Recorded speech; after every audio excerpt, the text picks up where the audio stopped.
So today's video, I'm going to be interviewed by my wife May. She has some questions she wants to ask me about my adjustment and how things are here for me, living here now in the Philippines. So there's gonna be some things that I find different here and how I have adjusted. So May's gonna ask me some questions. I'm gonna answer them the best I can. Yes. So I have the question for you. What do you think when you first arrive here in the Philippines? When I first arrived here, I came here in March of last year, 2022. They just lifted the restrictions for travel from COVID, so I was able to come here. So it was my first trip to a foreign country other than Canada, but I've traveled all over the US and into Canada, but I've never really traveled far. So it was my first flight. It was a 24 or 26-hour flight altogether. So I was nervous the whole way. It was very different. Flew out of Philadelphia and then Boston and then flew to Japan and then flew into Manila. So this was in March. So is cold in the U.S., especially where I'm from, and mid-Atlantic area. So when I arrived there in Manila, and as soon as we got off the plane, I was hit with extreme heat. It was very hot, humid heat. It was like 11 o'clock at night, I think. Yes, like no, at 12 o'clock 12 o'clock. you arrive. Okay. So it was Then like, you out is 2 o'clock in yeah, so it was AM. like 12 o'clock when we arrived. The plane landed. We got off the plane. There's a few things that they did was a little strange. They let like everybody off, and like the elderly passenger that needed wheelchairs were told to wait. So as we were all trying to get out, the staff was coming through with wheelchairs, getting in the way. So it was like hectic, and then we had to go through the quarantine stuff. With the Philippine Coast Guard was there. Had to have our QR code and our vaccine information and all that stuff, and the PCR test. You had to have that.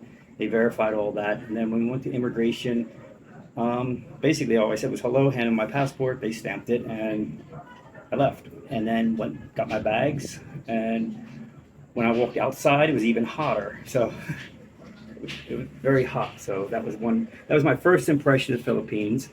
Then we were driving. We were in Manila for one night instead of the hotel. And we were in Manila. We went to the Mall of Asia, did a few things in Manila, and then we come back here to the province area here outside of Manila. Um, the heat was noticeable. The It's crowded. Manila is very crowded. It's even crowded even in this area here. It's kind of crowded. But one thing I did notice was a lot of stray dogs. There's dogs So how about everywhere how are the and people? chickens. Sorry.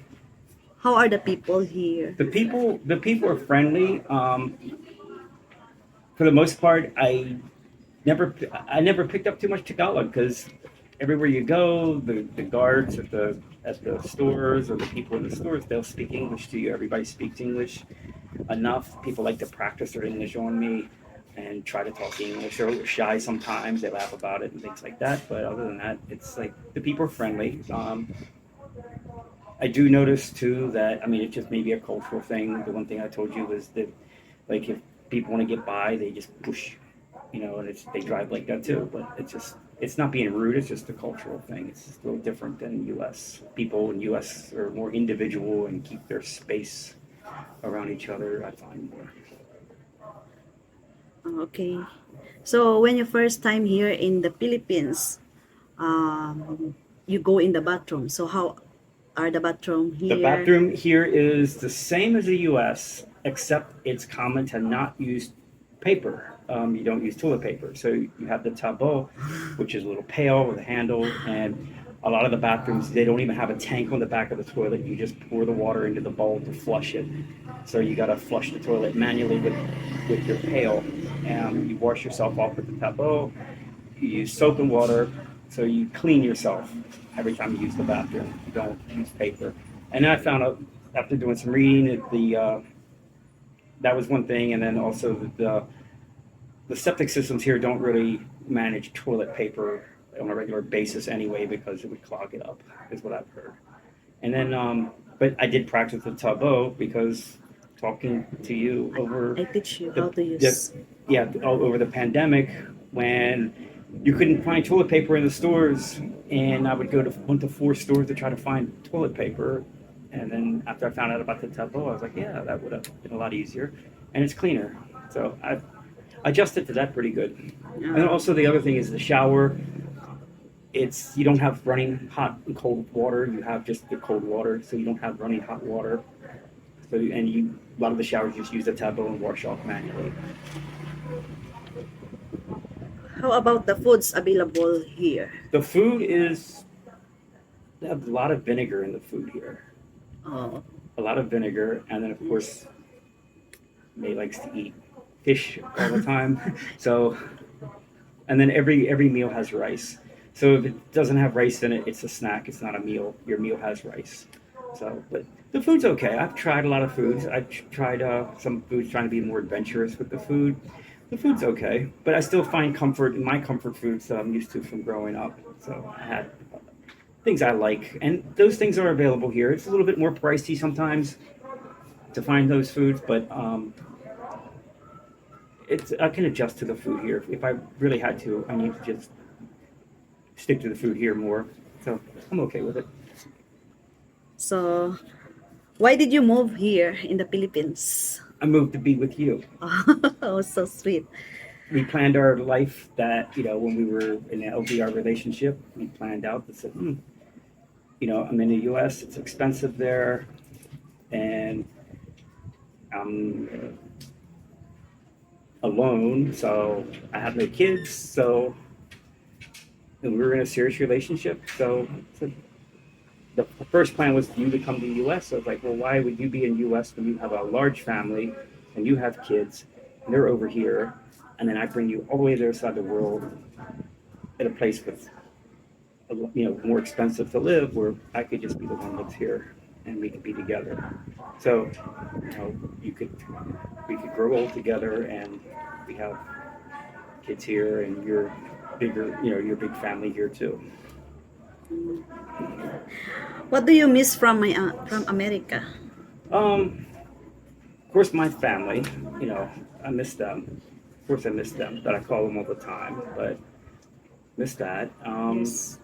The food, like I said, some of the food, I cannot find good pizza here. I've tried many places, but I can't find anything good. I find myself even craving Little Caesars pizza sometimes, which is not really good pizza, but the cheese is different. Something with the cheese.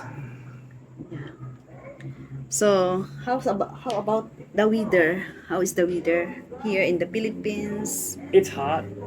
It's like the weather in Baltimore in July and August in a heat wave.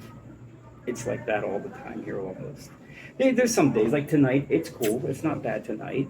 Um, it's like a breeze blowing. So when the breeze is blowing, it's nice. And then the rainy season, it helps cool it off a little bit too. But this around April is the hottest season. Okay.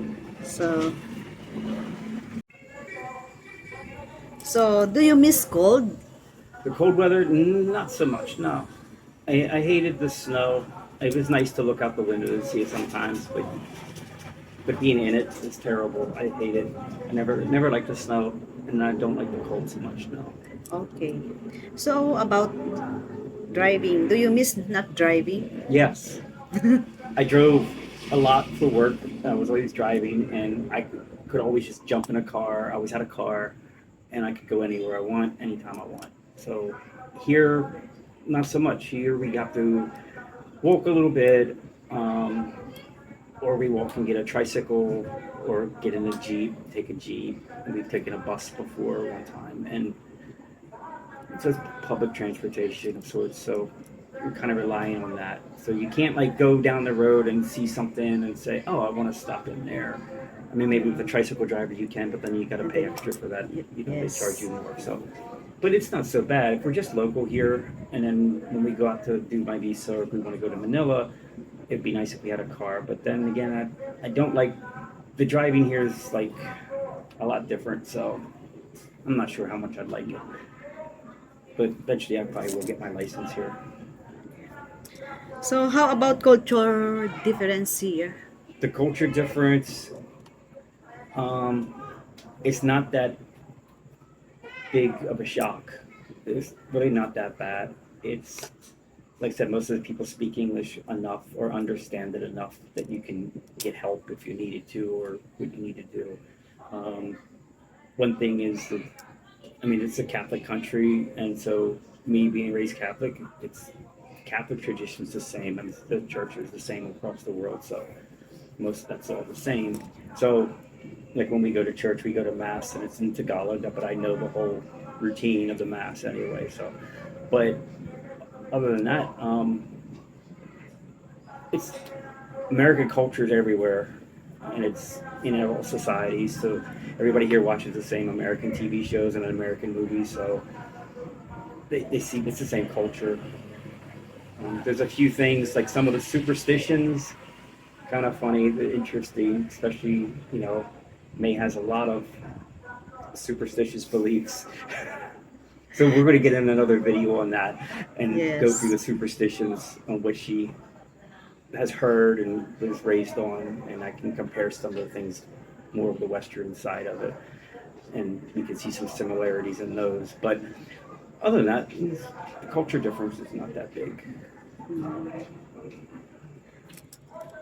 So now living here in the Philippines, you are living here in the Philippines. So are you comfortable now? Yeah, I'm comfortable. Sometimes I go out and we'll be somewhere, and I can feel that I'm like the only Westerner in the room type thing.